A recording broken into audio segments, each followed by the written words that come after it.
سمجھ میں آ رہی ہے؟ اب رب کی عطاؤں کو ذرا غور کرتے چلے جاؤ. میں نے کیا کہا؟ فضل رب العلا اور کیا چاہیے، فضل رب العلا اور کیا چاہیے، مل گئے مصطفیٰ اور کیا چاہیے، مل گئے مصطفیٰ اور کیا چاہیے، فضل رب العلا اور کیا چاہیے. کیا چاہیے؟ اس سے بڑھ کر بھی کوئی دولت؟ بھر کے جھولی میری میرے سرکار نے، بھر کے جھولی میری میرے سرکار نے، مسکرا کر کہا اور کیا چاہیے، مسکرا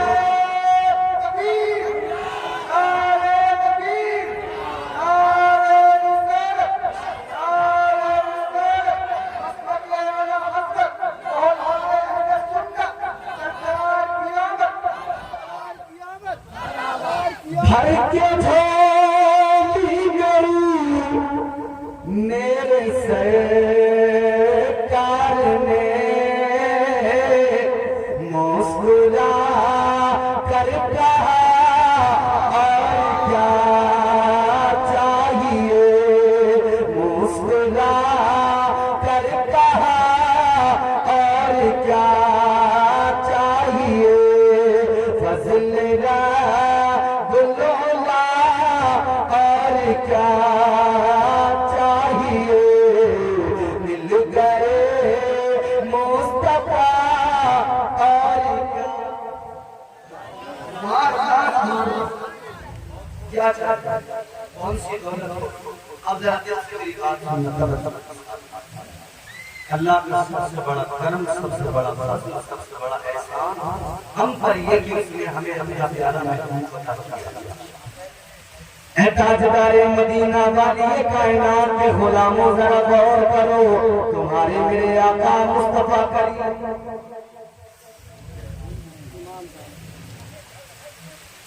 تاجدار مدینہ والی کائنات کی غلامی مجھے اور آپ کو نصیب ہوئی ہے. اب ذرا اپنی بھی عزتیں دیکھ لو، اپنا بھی مقام و مرتبہ دیکھ لو، اور یہ عزتیں اللہ نے کس لیے عطا کی ہے وہ بھی ذرا سا سمجھ لو. اپنا منصب بھی سمجھ میں آئے گا، جب خود کو سمجھ لو گے تو تاجدار مدینہ کی عظمتیں بھی سمجھ میں آ جائیں گی.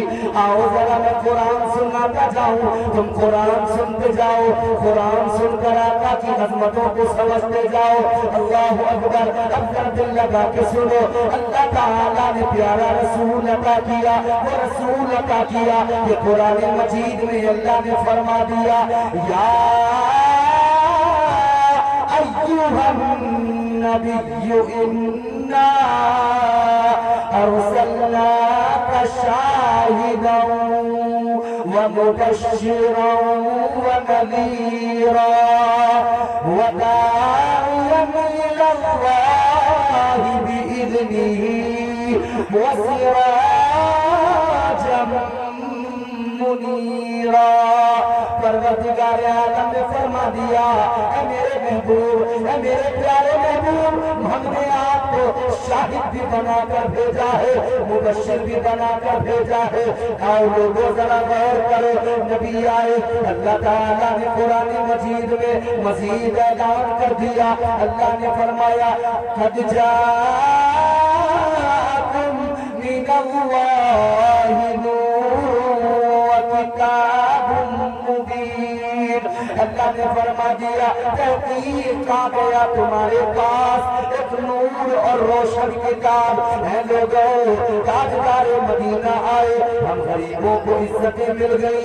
تاجدار مدینہ آئے، ہم مجبوروں کو، ہم لاچاروں بدل گیا. اور یہ بھی ذرا دیکھ لو مدینے کے تاجدار کس ماحول میں دنیا میں آئے. کیسا وقت تھا. حضرت عیسیٰ کے بعد میں 500 سال کا زمانہ گزر گیا تھا. کوئی نبی دنیا میں نہیں آیا, کوئی رسول دنیا میں نہیں آیا. 500 سال کا زمانہ گزر گیا. اب دور ایسا بدلا, دور ایسا جہالت پر آمادہ ہوا. ہر طرف ظلم ہے, ہر طرف بربریت ہے, ہر طرف جہالت ہے. انسان نے حیوانیت کا لبادہ پہن لیا. اے لوگوں مکے کی تاریخ پڑھ کے دیکھو, مکے کے علاوہ دنیا کی تاریخ پڑھ کے دیکھو, پتہ لگ جائے گا آقا کی آمد جس وقت میں ہوئی, جس زمانے میں ہوئی, نہ کوئی قانون تھا, نہ کوئی نظام تھا, نہ کوئی دستور تھا. دنیا کا عجب ماحول تھا. کیسا عجیب ترین ماحول تھا. بیواؤں پر ظلم تھا, ان کی زندگیوں کو بدتر سے بدتر کر دیا گیا تھا. انہیں ذلیل و رسوا کیا جا رہا تھا. بیٹیوں پر ظلم ہو رہے تھے, انہیں زندہ دفن کر دیا جاتا تھا. اور کتنی زیادتیاں تھی, لڑائی جھگڑے عام تھے, قتل و غارت گری عام تھی. بات بات پر تلواریں نکل آتی تھی. ایسے ماحول میں آقا آئے. وہ عرب کے لوگ جو اپنے آپ کو بڑا فصیح و بلیغ مانتے تھے, وہ عرب کے لوگ جو اپنے آپ کو بڑا فخر کے ساتھ میں اپنے آپ کو بڑا فخر, اپنے آپ کو رشک کیا کرتے تھے, بڑے فخر سے کہتے تھے ہم اہل زبان ہیں, بڑے فخر سے کہتے تھے ہم بڑے بڑے شاعر ہیں, ہماری شاعری کا بدل نہیں ہے. اے لوگوں اس دور کے اندر آقا تشریف لائے, مگر ذرا سا تاریخ کے صفحات کو پڑھتے ہوئے پتہ لگ جائے گا. جب میرے آقا دنیا میں آئے فقط 6 لوگ دنیا میں تھے جنہیں لکھنا آتا تھا, جنہیں پڑھنا آتا تھا. 6 لوگ دنیا کے اندر تھے. لیکن لوگوں اس سے پتہ تو لگ رہا ہوگا جب ساری دنیا میں کسی کو لکھنا پڑھنا نہیں آتا, پھر لوگ اپنے آپ کو فخر کرتے ہو. یہ کتنی بڑی جہالت ہے, یہ کتنی بڑی لاعلمی ہے. 6 لوگوں کو لکھنا پڑھنا آتا ہے, لیکن میرے آقا نے آ کر جہالت کا خاتمہ کیا, علم کا نور پھیلا دیا. میرے آقا نے اعلان کر دیا, دنیا کو بتا دیا. آقا نے فرما دیا علم حاصل کرو, چاہے تمہیں چین جانا پڑے, علم حاصل کرو. ماں کی گود سے لے کر قبر کی آگوش تک تاجدار مدینہ نے جب علم کو عام کیا, جہالتوں کو ختم کیا, خدا کی قسم 6 لوگوں کو لکھنا پڑھنا آتا تھا. اور پھر وہ وقت آیا, دنیا نے دیکھا مصطفیٰ کی تعلیمات نے دنیا سے جہالت کو مٹا دیا. لاکھوں کی تعداد میں جب میرے آقا کی ظاہری زندگی اختتام پذیر ہوئی ہے, لاکھوں کی تعداد میں دنیا میں لوگ تھے جنہیں لکھنا بھی آتا تھا, جنہیں پڑھنا بھی آتا تھا.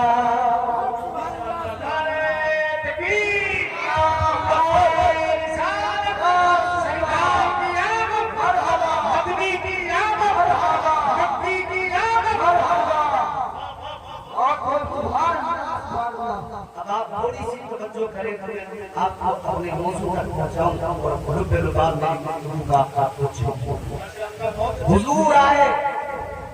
تاجدار مدینہ کی آمد نے دنیا کو علم کی روشنی دکھائی. مصطفیٰ کی آمد نے دنیا کی کایا پلٹ کے رکھ دی. اب سنو, پھر وہی انسان جو جاہل تھا, وہی انسان جو بدترین بن چکا تھا, وہی انسان جس کا کوئی وقار نہیں تھا, وہی انسان جو اپنے کردار و کریکٹر کو بھول چکا تھا, پھر اللہ کے نبی نے اسی انسان کو عزتیں عطا کی, اسے عزتوں کی منصب عطا فرمائے. تو پھر کیا شان ملی, کیا مقام ملا, کیا عزت ملی, کیا مرتبہ ملا. اب ذرا غور کرو, تاجدار مدینہ کے صدقے میں پھر اللہ نے قرآن میں عزتوں کا اعلان کر دیا. پھر تمہارے میرے خدا نے فرما دیا, قرآن مجید میں اعلان کر دیا, اللہ نے فرما دیا کنتم خیر امت اخرجت للناس. اللہ نے فرما دیا اے میرے محبوب کا کلمہ پڑھنے والوں, میرے محبوب کی غلامی قدم کرنے والوں, اے میرے محبوب کے امتیوں, تم بہترین امت ہو.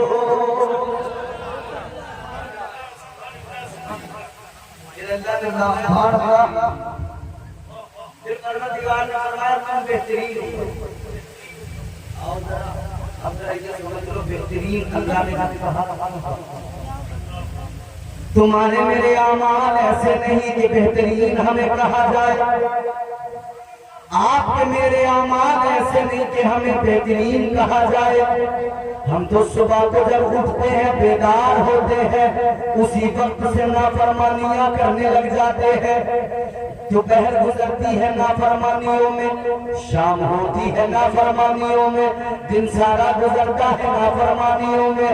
اے لوگوں، ہمارے اعمال یہ ہے کہ ہمیں بہترین نہ کہا جا سکتا ہے، نہ لکھا جا سکتا ہے، نہ کوئی بہترین سمجھ سکتا ہے۔ اے لوگوں، بہترین ہونے کے لیے بہترین عمل چاہیے، لیکن اپنے پاس تو کچھ بھی نہیں ہے۔ لیکن پھر بھی سنو، کوئی دنیا دار بہترین نہیں بتا رہا، بلکہ پروردگار کہہ رہا ہے تم بہترین ہو، تم بہترین ہو۔ اللہ تعالیٰ فرما رہا ہے تم بہترین ہو۔ اے آقا کے نبیوں، غور کرو، اب جلسے کے بعد میں گھر جانا، شیشہ اٹھانا، اپنا چہرہ آئینے میں دیکھنا، پھر دیکھ کے کہنا میرے اندر تو کچھ بھی نہیں ہے، یہ فقط مدینے والے کا صدقہ ہے۔